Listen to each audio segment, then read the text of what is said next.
Bait Allah yang pertama yang dibangun oleh Salomo ini, itu mengalami banyak masalah loh sebenarnya. Cuma banyak orang tidak tahu kisahnya. Sejak dibangun, Bait Allah ini pernah mengalami perampokan. Dirampok oleh seorang raja dari Mesir. Pernah. Karena di dalam Bait Allah ada banyak barang berharga kan. Dirampok. Selama pemerintahan Raja Rehabiam itu. Kemudian diperbaiki oleh Raja Asa. Diperbaiki lagi oleh Raja Yoas. Itu ceritanya banyak sebenarnya. Ya. Raja Ahaz bahkan memberikan sebagian perabotan Bait Allah kepada Raja Asyur. Jadi rupanya Raja Ahaz ini takut juga perang. Raja Asyur dikasih sebagian perabotan. Supaya nggak usah perang deh ya. Tenang, tenang. Dikasih deh. Yang dikasih perabotan Bait Allah loh, perabotannya sebagian. Nah, Hizkia membuka kembali pintu yang tadinya ditutup. Setelah, oke, tenang ya, saya tutup nih. Saya kasih perabotan. Hizkia membuka kembali. Demikian seterusnya, Menashe mencemarkan, Yosia kemudian Raja Yehuda terakhir memperbaikinya. Tapi itu tidak menghalangi penyembahan berhala dan pencemaran terjadi terus. Akhirnya Bait Allah hancur. Dihancurkan oleh Nebukadnezar tahun 586 sebelum Masehi. Kalau kita gambar garis waktu, di sini 586 sebelum Masehi. Bait Allah yang pertama hancur. Dihancurkan oleh Nebukadnezar. Waduh, bisa bayangkan nggak? Israel yang begitu bangga dengan Bait Allah, kok hancur ya? Kehadiran Allah kok hancur? Bait Allah kedua dibangun oleh Zerubabel sekitar tahun 520 sampai 516 sebelum Masehi. 520 sampai 516 sebelum Masehi, 4 tahun. Ini yang kedua. Bait Allah yang kedua ini dibangun oleh Zerubabel. Sedangkan di awal perjanjian baru, Raja Herodes merenovasi lagi. Memperindah Bait Allah kedua ini. Jadi berikutnya di abad-abad pertama ini, itu Herodes memperindah Bait Allah sehingga makin hebat, direnovasi. Itulah Bait Allah yang berdiri ketika Tuhan Yesus ada di inkarnasi menjadi manusia. Bukan yang pertama, yang kedua ini ya. Tetapi kemudian kita tahu bahwa Bait Allah ini pun akhirnya hancur. Hancur. Dihancurkan oleh Jenderal Titus dari Roma. Hancur. Israel kembali syok. Kok Bait Allah bisa hancur ya? Nah, Bait Allah ketiga apakah akan ada? Kalau banyak orang seminar tentang akhir zaman selalu ngomongnya Bait Allah ketiga akan dibangun, gitu kan? Jadi Yerusalem identik dengan Bait Allah bagi Israel. Makanya ibu kotanya Yerusalem. Ya. Nah, kalau orang lain tidak diizinkan beribadah di Bait Allah, apa artinya? Bait Allah yang kedua ini di zaman Tuhan Yesus tetap sama, hanya khusus Israel. Orang Samaria itu adalah orang Yahudi yang kawin campur dengan bangsa-bangsa sekitarnya. Orang Samaria tidak diakui lagi oleh orang Israel. Udah gak asli katanya. Gak boleh masuk ke Bait Allah. Makanya mereka membuat peribadatan sendiri di gunung. Gunung Gerizim namanya. Jadi orang Samaria membuat peribadatan di Gunung Gerizim. Tauratnya buat Taurat sendiri, namanya Taurat Samaria. Sedangkan di Israel ada Yerusalem dengan Bait Allahnya, Tauratnya Taurat Musa. Kan begitu kan? Taurat Samaria tidak berbeda sebenarnya dengan Taurat Musa. Cuma dibedakan Yerusalem dirubah ke gunung itu. Karena mereka nggak boleh masuk. Wah, kebangetan juga ini. Bait Allah ini khusus untuk Israel. Apa yang Tuhan Yesus katakan tentang bait Allah ini? Kita baca dulu Markus 13 ayat 1-2. Ketika Yesus keluar dari bait Allah, seorang muridnya berkata kepadanya, "Guru, lihatlah betapa kokohnya batu-batu itu, dan betapa megahnya gedung-gedung itu." Murid-murid Tuhan menunjuk ke bait Allah. Ayat keduanya, lalu Yesus berkata kepadanya, "Kau lihat gedung-gedung yang hebat ini. Tidak satu batu pun akan dibiarkan terletak di atas batu yang lain. Semuanya akan diruntuhkan," kata Tuhan Yesus. Bapak Ibu mengerti gak? Hari itu kalau Israel begitu bangga dengan bait Allah, lalu Tuhan ngomong begitu. Seolah-olah gak ada artinya itu. Kan begitu. Orang yang mendengar bisa panas loh itu. Gimana sih guru satu ini? Ini kebanggaan kita malah dibilang, nanti hancur dia. Gitu. Bapak Ibu mesti mengerti, kalau Tuhan ngomong begitu itu gak penting artinya. Nanti hancur ini. Tidak satu pun batu akan terletak di atasnya. Tahun 70 Masehi dipenuhi nubuatan itu. Tuhan Yesus sedang bernubuat sebenarnya. Di 70 Masehi hancur. Ini kurang lebih 30 ya. Hancur, hilang. Bahkan batu satu pun gak ada di situ, di dasarnya, di atasnya. Kenapa? Ketika itu di bait Allah kedua ini dibakar. Kan banyak emas dan perak tuh. Leleh. Masuk ke batu-batuan. Batu-batunya pun dicongkel, dibawa semua sama. Dijarah. Makanya bersih. Tabut perjanjian kemana? Nggak tahu. Hilang semua. Hari ini tinggal tembok ratapan. Bagian barat. Banyak orang meratapi. Orang Israel masih meratapi hal itu. Padahal Tuhan Yesus sudah berkata, nanti akan dihancurkan. Tuhan Yesus sengaja loh. Kalau bait Allah itu nggak dihancurkan, itu bahaya. Maka semua orang akan pergi ke sana untuk beribadah. Maka kita semua harus jual sawah. Ya kan? Kalau perlu kredit, pinjam di bank. Kredit lunak, beribadah. Pergi ke Israel, mau ketemu Tuhan. Sampai sana memble. Kenapa? Gak boleh masuk. Hanya pelatarannya. Sebab yang boleh ketemu Tuhan, ruang Maha Kudus, hanya imam agung. Itu pun 1 tahun sekali. Memble. Makanya sama Tuhan Yesus dibubarin. Ketika Tuhan mati di kayu salib, apa yang terjadi di bait Allah? Tirai ruang Maha Kudus terbelah, terbuka.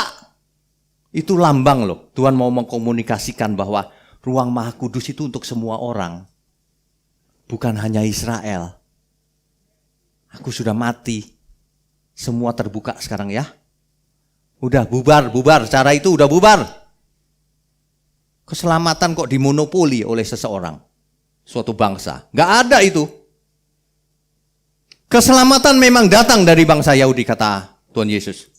Artinya Mesias lahir dari Israel. Juru selamat lahir dari Israel. Tidak ada juru selamat lain. Tidak ada.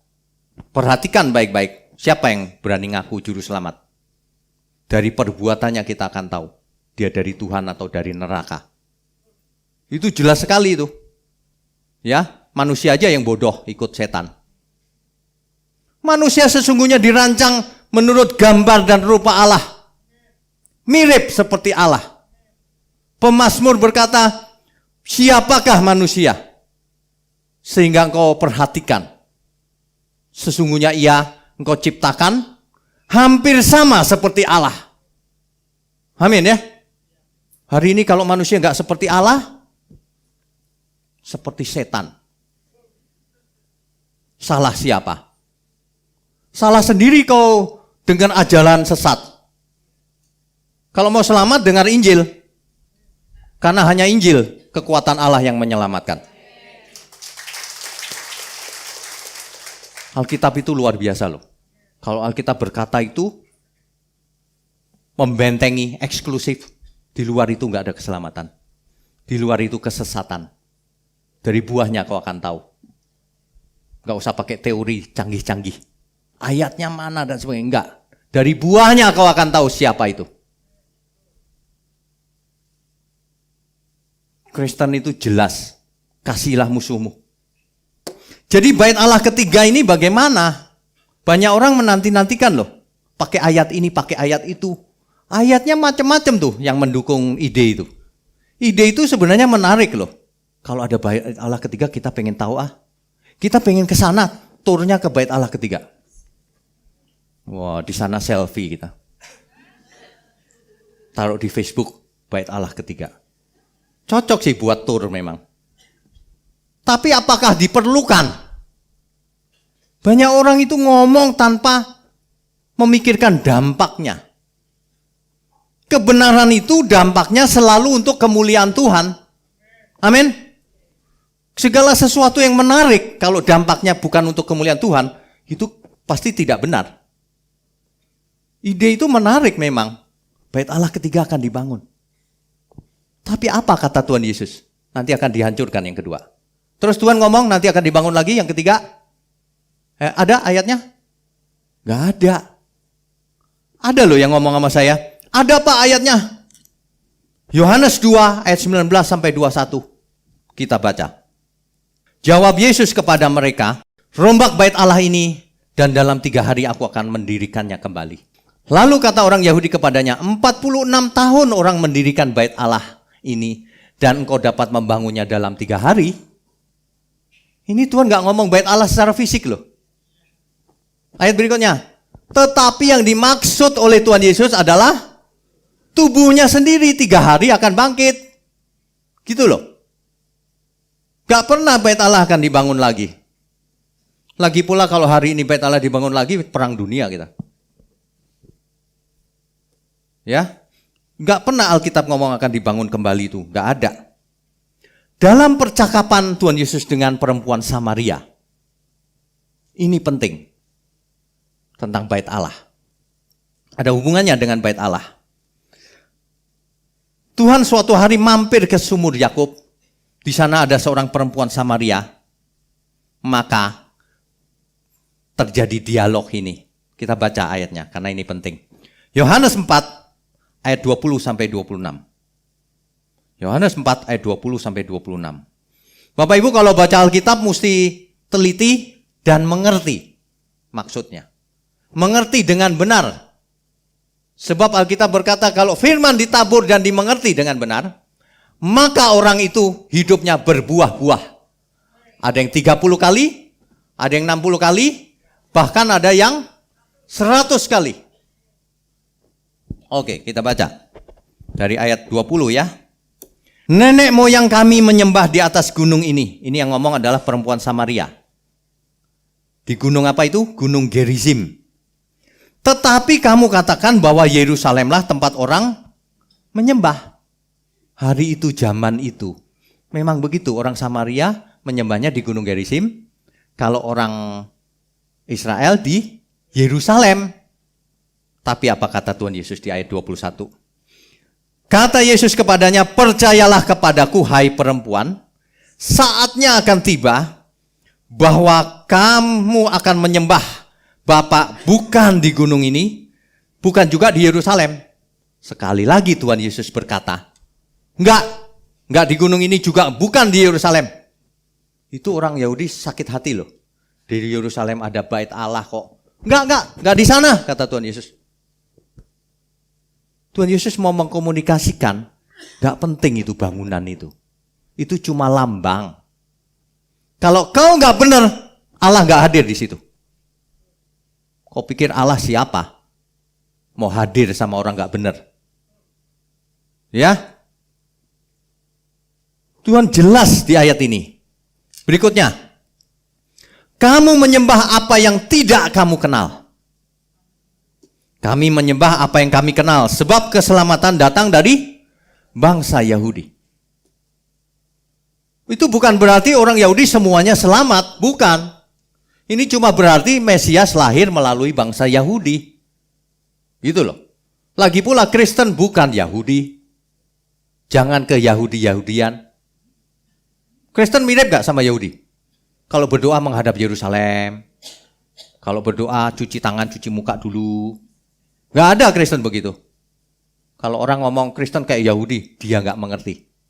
Atau dia tidak bercermin. Yang mirip Yahudi siapa sebenarnya? Tuhan berkata di ayat ke-23, tetapi saatnya akan datang dan sudah tiba sekarang bahwa penyembah-penyembah benar akan menyembah Bapa dalam roh dan sebab Bapa menghendaki penyembah-penyembah demikian. Tuhan Yesus itu menginterpretasikan kitab suci yang dulu salah mengerti orang-orang Israel. Ini loh yang benar. Bapa itu menghendaki kau bukan begitu modelnya. Kau harus menyembah dia dalam roh dan kebenaran. Allah itu roh. Barang siapa menyembah dia harus menyembah dalam roh dan kebenaran. Ini yang menarik. Ayat 25. Sekalian aja bacanya. Jawab perempuan itu kepadanya, aku tahu bahwa Mesias akan datang. Yang disebut juga Kristus. Yang diurapi maksudnya. Apabila ia datang, ia akan memberitakan segala sesuatu kepada kami. Aku tahu si Mesias akan datang. Apa kata Tuhan Yesus? Kata Yesus kepadanya, akulah dia yang sedang berkata-kata dengan engkau. Jadi Israel maupun Samaria sedang mengharapkan Mesias datang. Yang disebut Kristus. Tuhan berkata apa? Akulah dia. Kurang jelas kalimat itu. Itu sama dengan Tuhan Yesus berkata, akulah Mesias yang kau tunggu-tunggu itu. Orang Yahudi, orang Samaria juga mengerti kisah tentang Yahweh. Di perjanjian lama Yesaya berkata, akulah Tuhan, akulah Yahweh. Tidak ada juru selamat selain aku. Artinya juru selamat hanya Yahweh. Lah kalau Tuhan Yesus mengaku akulah Mesias yang ditunggu-tunggu itu, artinya akulah Yahweh. Tuhan mengaku loh, akulah Yahweh. Di Yesaya yang lain lagi berkata, tidak ada Elohim selain aku, Yahweh. Lah kalau Tuhan Yesus berkata akulah Mesias, artinya Tuhan Yesus berkata akulah Elohim. Akulah Elohim, Yahweh yang ditunggu-tunggu, Sang Mesias. Itu jelas loh. Dalam bahasa perjanjian baru, akulah Theos. Jadi kalau ada orang bertanya, emang ada di Alkitab berkata Yesus Tuhan? Suruh sini belajar. Tuhan jelas ngomongnya. Ya, oke, kita lanjutkan. Jadi kalau Tuhan Yesus berkata, enggak. Menyembah Tuhan itu bukan di Yerusalem, bukan di Gunung Gerizim. Artinya enggak penting itu bait Allah, bangunan itu. Nangkap ya nuansanya. Makanya Tuhan Yesus dibenci oleh banyak tokoh-tokoh agama karena meremehkan bait Allah. Rombak ini, ku bangun 3 hari. Padahal maksudnya tubuhnya. Tuhan ngomong, nanti tidak ada batu di atasnya. Diruntuhkan semua. Itu kan sama aja orang-orang beragama kesel. Ini gimana sih, bukan belain, malah runtuh. Tapi faktanya semua runtuh. Sesuai yang dinubuatkan oleh Tuhan Yesus. Itu bukan tanpa alasan loh. Kenapa bait Allah itu dibiarkan runtuh dan tidak dibangun. Itu bukan tanpa alasan. Sebab kalau bait Allah ada, kita sekarang gak jadi Kristen. Jadi Yudaisme. Kan kesana kan? Korban bakaran. Gak selamat. Justru Tuhan mau menyelamatkan kita dari cara pikir yang salah. Cara pikir yang agamawi. Tuhan mau kita hidup sebagai anak-anak kebenaran. Yang mengerti pikiran perasaan Tuhan. Yang bukan tergantung dari bangunan bait Allah. Bangunan bait Allah sebenarnya berfungsi hanya untuk Yudaisme. Hanya untuk agama Yahudi, bukan untuk orang Kristen. Banyak orang Kristen nggak nangkep loh. Itu kan praktek-praktek korban bakaran, Taurat. Itu bukan orang Kristen, itu agama Yahudi sampai hari ini. Mereka berharap bisa dibangun lagi, berharap. Jadi kalau orang Kristen zaman sekarang berpikir akan dibangun bait Allah ketiga, maksudnya apa?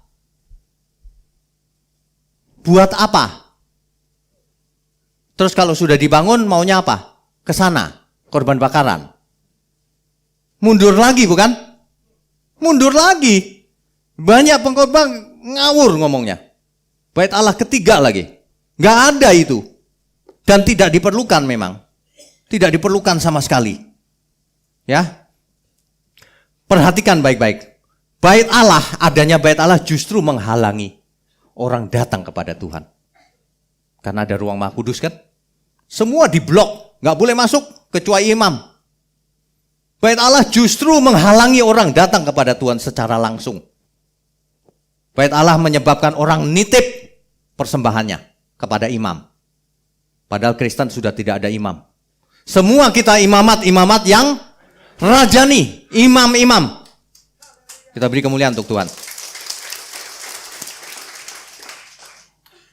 Itulah sebabnya dalam 1 Korintus 3 ayat 16 sampai 17. Kita baca, ini penting. 1 Korintus 3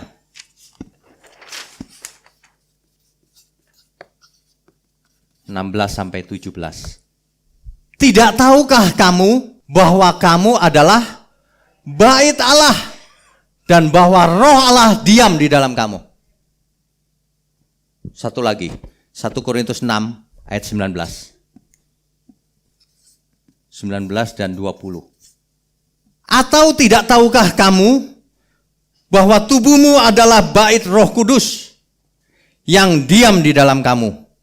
Roh Kudus yang kamu peroleh dari Allah dan bahwa kamu bukan milik kamu sendiri. Ingat baik-baik ya. Tubuh kita itu bait Roh Kudus dan tubuh kita itu bukan milik kita sendiri. Bukan, milik siapa? Milik Tuhan. Sudah dibeli lunas. Oleh sebab itu, bait Allah yang tadinya berupa gedung megah, sekarang pindah ke tubuh kita.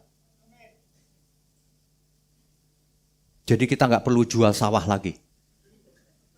Tuhan dekat di hati. Bahkan Ia tinggal dalam diri kita.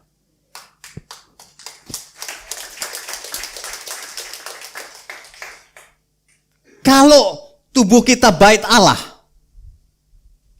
artinya ruang Maha Kudus ada dalam diri kita loh.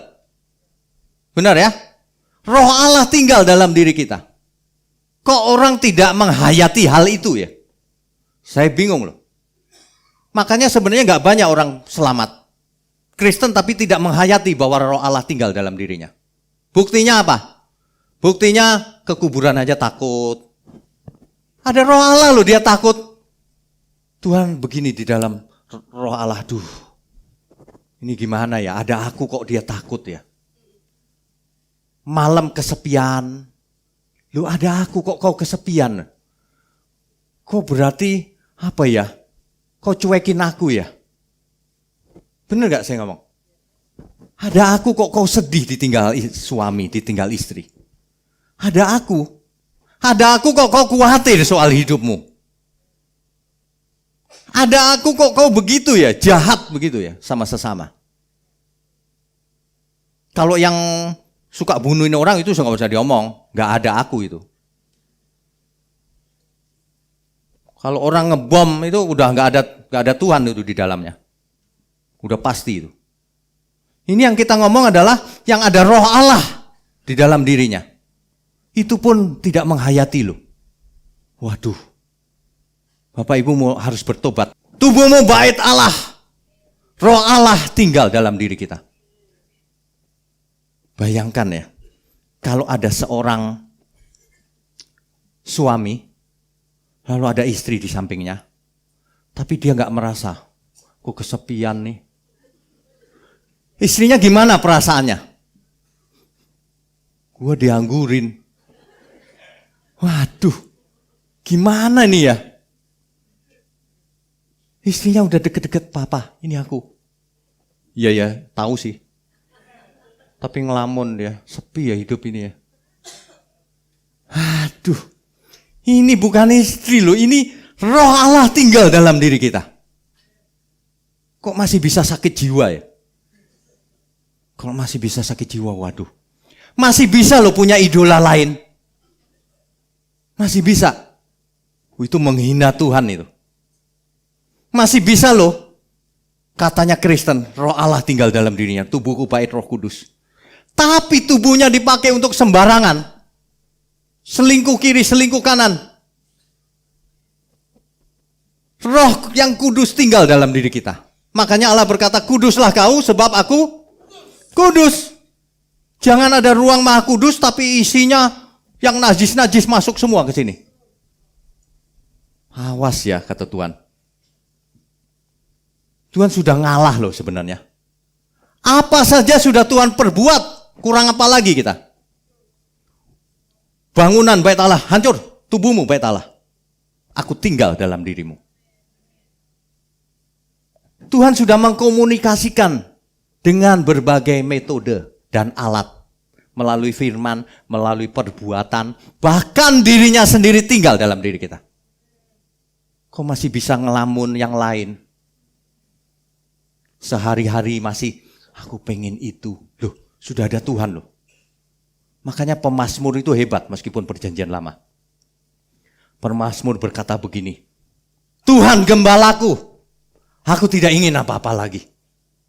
Itu terjemahan yang benar itu begitu. Bukan Tuhan gembalaku, aku takkan kekurangan. Yes. Aku bisa minta apa aja.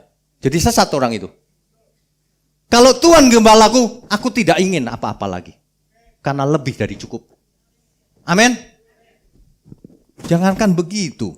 Kalau orang mau melamar seseorang menikah, enggak apa-apa saya. Di mana aja ku jemput. Apa aja ku perbuat, biar laut ku selami. Gunung ku daki.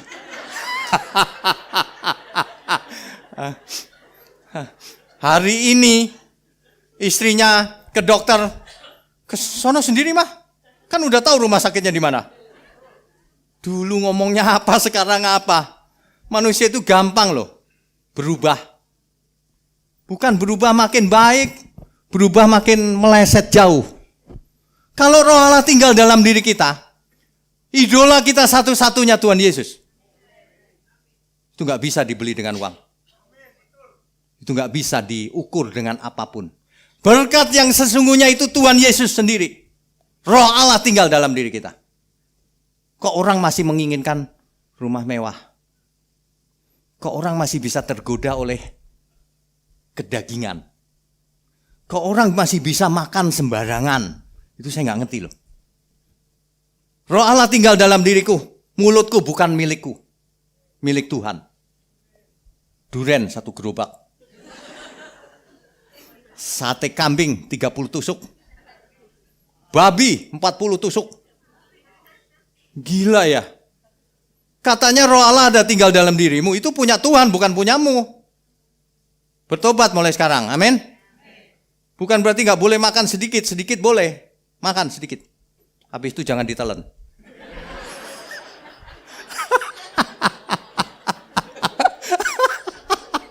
Gimana sih Pak? Udah masuk gak boleh ditelan lagi.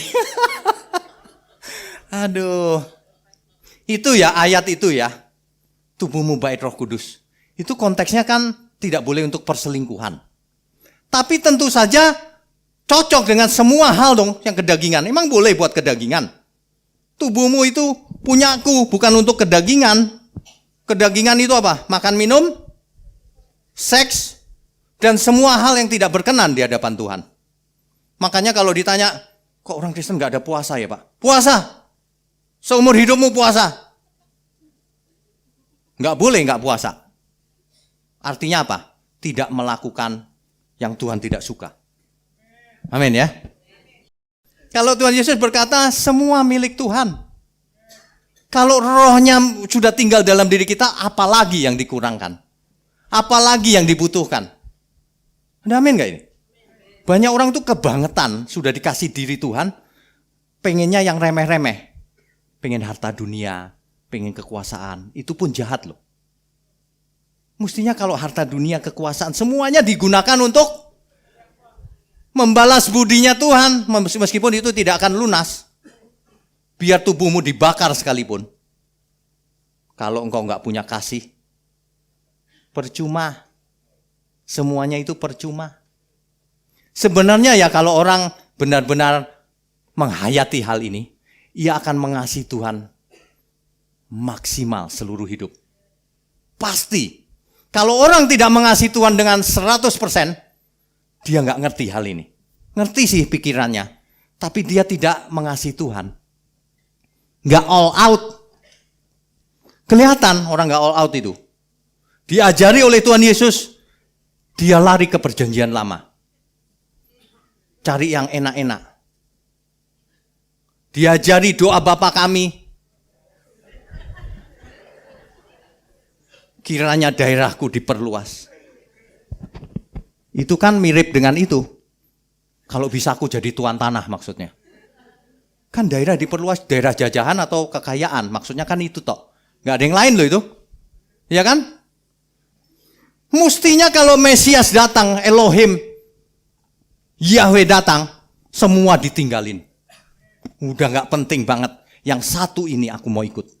Yang satu ini aku mau belajar. Bahkan yang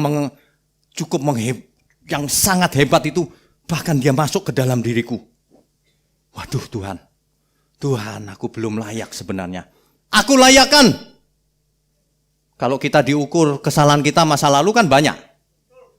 Kau kulayakan. Meskipun dosamu merah seperti kirmizi, akan menjadi putih bersih. Kalau aku yang bayar lunas. Di masa lalu banyak orang buat salah. Kalau kita diadili berdasarkan masa lalu, gak ada satupun masuk surga. Tapi Tuhan mati buat kita. Amin ya. Tunjukkan respon kita. Kalau Tuhan tinggal dalam diri kita, apa respon kita? Bagaimana kita meresponi Tuhan yang tinggal dalam diri kita? Perhatikan bedanya bait Allah dulu dengan sekarang. Kalau Israel yang disembah Elohim atau Elohim Yahweh ya. Bait Allahnya fisik, gedung. Ya kan? Kiblatnya Yerusalem. Kalau sekarang kekristenan apa? Israelnya Israel rohani. Yang disebut Israel bukan Israel genetik keturunan, kata Tuhan Yesus. Anak Abraham bukan keturunan. Tapi yang melakukan kehendak Bapa. Itulah Israel yang sejati. Israel rohani.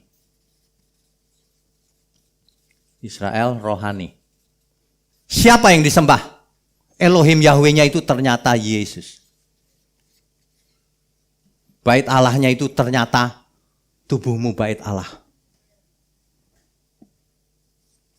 Artinya, hiduplah, persembahkan tubuhmu yang hidup. Itulah ibadah yang sejati. Mulai hari ini yang benar. Makan, minum, apapun lakukan untuk Tuhan. Semua loh ya, makan minum juga loh. Semua, bicara juga. Mulut, bicara. Mata juga. Enggak untuk jelalatan. Pikiran apalagi, pikiran, perasaan maupun keinginan. Bertobat itu harus menyeluruh pikiran, perasaan, keinginan. Banyak orang bertobat cuma pikirannya. Dia pikir kalau dia percaya Yesus dia selamat. Perasaannya belum berubah, apalagi keinginannya makin banyak. Lah daerah aja mau diperluas, kan makin banyak. Keinginannya makin banyak. Ya, nah, kiblatnya mana? Gak ada kiblat orang Kristen. Kenapa? Karena dalam roh dan kebenaran. Makanya kita tidak diatur kalau berdoa ya jam 6 sore. Gak ada. Doa kita itu sepanjang waktu. Sepanjang waktu. Dialog dengan Tuhan itu sepanjang waktu. Katakan amin. Kalau kita ketemu orang tua kita, ngomong mikir gak? Ketemu ya. Pak, sebentar Pak. Oh ini Pak. Kan gak gitu. Kalau ketemu langsung kan. Lagi pula kalau ketemu kan bukan cuma minta. Pak, uang saku. Dah, terima kasih Pak. Besok ketemu lagi. Pak, uang saku. Terus begitu. Itu bukan anak itu. Itu bukan anak. Kalau anak itu ketemu orang tua, makin anak itu dewasa, ketemu dia makin cinta orang tuanya. Pak, mau kemana? Pengen apa? Ku beliin ya. Kan begitu harusnya. Sama Tuhan, kalau dulu kita minta, yes diberkati ya Tuhan. Dengan bertambahnya umur makin tua, kita harus, Tuhan, apa yang harus kulakukan Tuhan? Kalau rohmu tinggal dalam diriku, aku takut kalau aku najis. Kalau tidak berkenan, apa ya Tuhan yang harus kulakukan? Aku masih kurang apa ya Tuhan? Begitu harusnya digumuli setiap saat. Sehingga apapun yang kita lakukan tidak bisa salah. Kesucian itu bukan tidak mau buat salah, tapi tidak bisa buat salah. Amin. Bertobat lagi ya Bapak Ibu ya. Kita beri kemuliaan sekali lagi untuk Tuhan. Jadi sebenarnya orang benar itu nggak membutuhkan bait Allah. Maksudnya gedung bait Allah. Di Yerusalem dibangun lagi. Nggak dibutuhkan sama sekali. Untuk apa? Bahkan kalau itu berhasil dibangun, nggak ada hubungan dengan kekristenan. Itu Yudaisme. Orang Kristen masa mau ke sana mempersembahkan korban bakaran? Nggak ngerti kebenaran tuh artinya. Korban bakaran sudah berhenti sejak kematian Tuhan Yesus. Kalau orang Israel tetap mau melakukan, ya itu urusan mereka kan. Kristen bukan Yudaisme, nggak perlu bait Allah. Bait Allah yang sebenarnya adalah kita, gereja Tuhan. Kan individu pun bait Allah. Kumpulan individu orang percaya adalah gereja. Itulah bait Allah. Bait Allah yang sesungguhnya itu ada di mana-mana. Karena dalam roh dan kebenaran. Ya. Lagi pula, di langit baru, bumi baru. Di Yerusalem baru. Tidak ada bait Allah. Kita baca Wahyu 21 ayat 22. Wahyu 21 ayat 22. Dan aku tidak melihat bait suci di dalamnya. Sebab Allah, Tuhan yang Maha Kuasa, adalah bait sucinya. Di surga, di Yerusalem baru, tidak ada bait Allah. Gak dibutuhkan. Demikian juga anak domba itu. Bapak Ibu bisa mengerti gak kalimat ini? Untuk apa bait Allah kalau Tuhan sudah ada? Sudah gak butuh. Kan dulu butuh kehadirannya kan lambangnya. Lah kalau Tuhan sudah memberikan dirinya, untuk apa dibangun-bangun gedung-gedung lagi? Sudah gak butuh. Bahkan masuk ke dalam diri kita.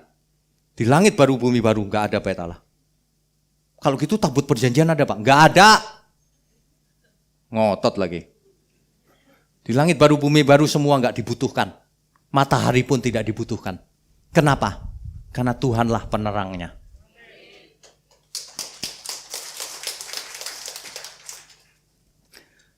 Coba dihayati sekali lagi ya. Kalau Tuhan itu ada dalam diri kita.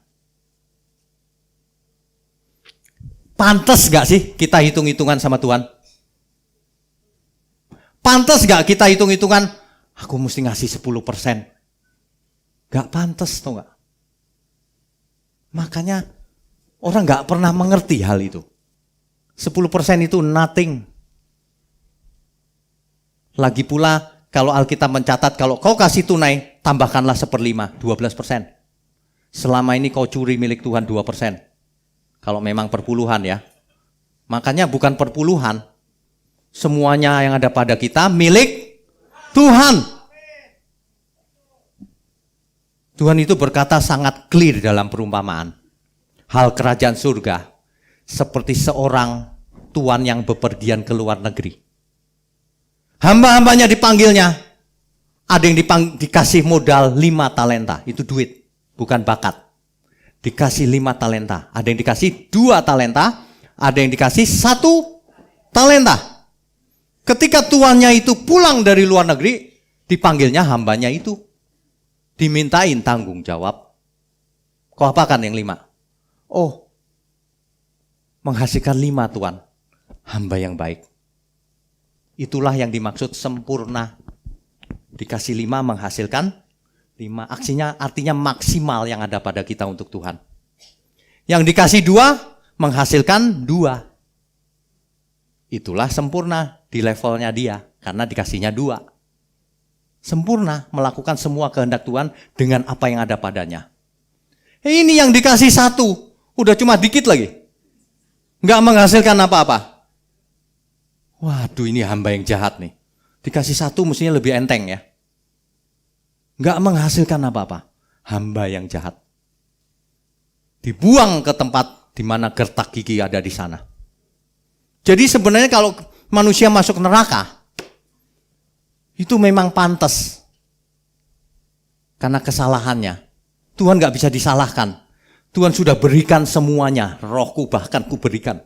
Aku tinggal dalam dirimu. Kalau kamu nggak mau berubah, udah deh nggak usah ngomong. Nggak usah ngomong apapun. Udah percuma. Semua sudah dikasih.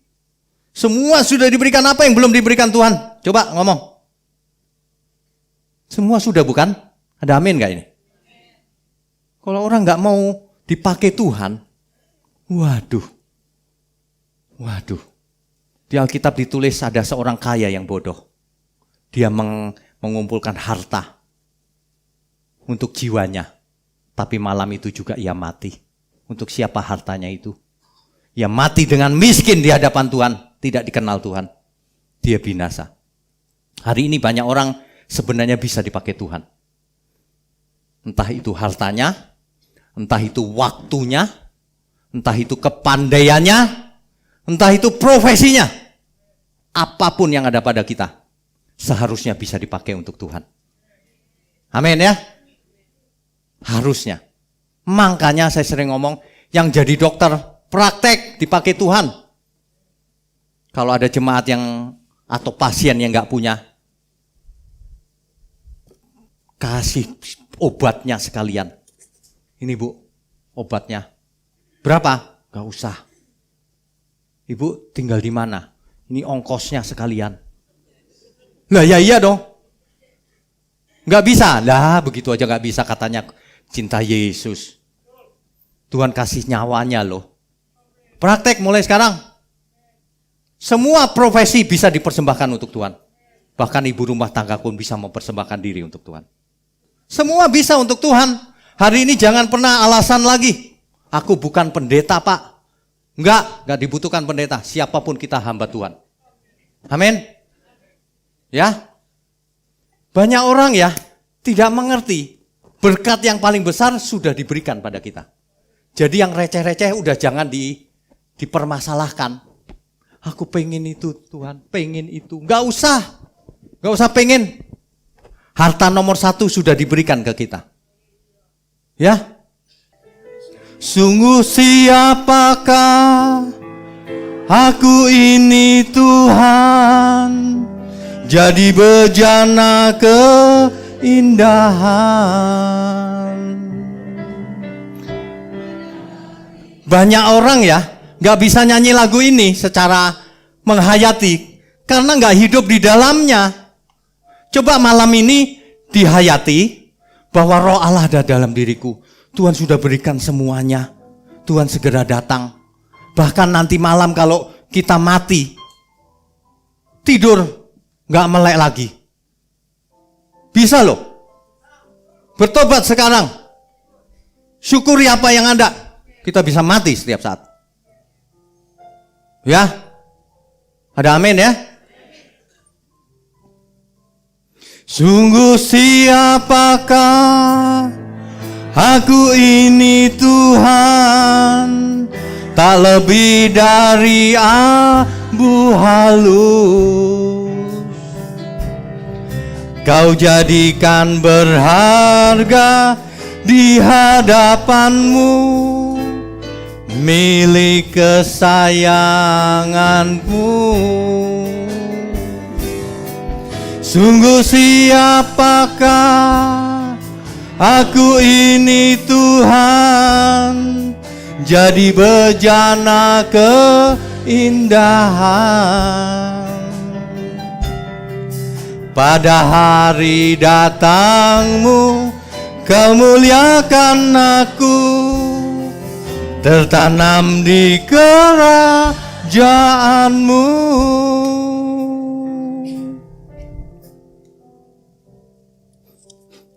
Banyak orang tidak tahu diri, sudah dikasih semuanya, tapi masih mau lebih. Semuanya sudah kita terima dari Tuhan, tapi kita tidak mau mempersembahkan diri untuk Tuhan. Nanti hitung-hitungannya. Saya peringatkan hari ini, mari kita bertobat sama-sama. Amin ya. Saudara sekalian, bicara soal kebenaran, setiap orang merasa benar. Makanya semua kecap dinomor satukan. Ada orang yang mengatakan saya paling benar, ini paling benar, itu paling benar. Mana sebenarnya yang paling benar? Oleh sebab itu, hadiri seminar 7 natur kebenaran dan aplikasinya.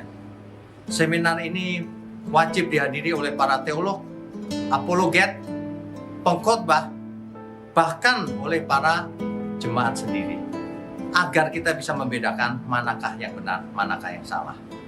Inilah alat uji kebenaran yang sangat objektif dan alkitabiah. Pastikan saudara ikut. Dan ajak seluruh saudara dan sahabat-sahabat. Bapak-bapak dan ibu-ibu yang terkasih dimanapun berada, yuk kita belajar pelajaran Alkitab bersama secara online. Setiap hari Rabu jam 7 malam bersama pendeta Bapak Wignio Tanto secara online, bisa melalui Zoom. Tetapi kita harus mendaftarkan dulu ke nomor berikut ini. Selamat bergabung dan Tuhan Yesus memberkati.